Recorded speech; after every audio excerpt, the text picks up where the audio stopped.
রব্বুল আলামিন যুবক ভাইরা হাত তুলে ধরেছেন, যুবক ভাইদেরকে আল্লাহ তোমার ওলি হিসেবে কবুল করে নাও। আল্লাহ তোমার পথের সৈনিক বানায় দাও।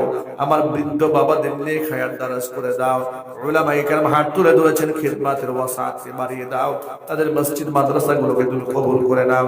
সব ধরনের চক্রান্ত থেকে আল্লাহ আমাদের দেশকে তুমি হেফাজত করে নাও।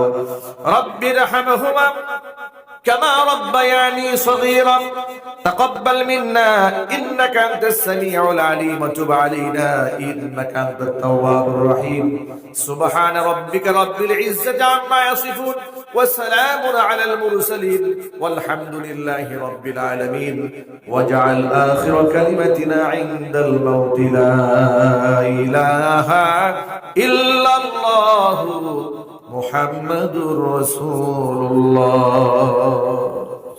আসসালামু আলাইকুম ওয়া রাহমাতুল্লাহ।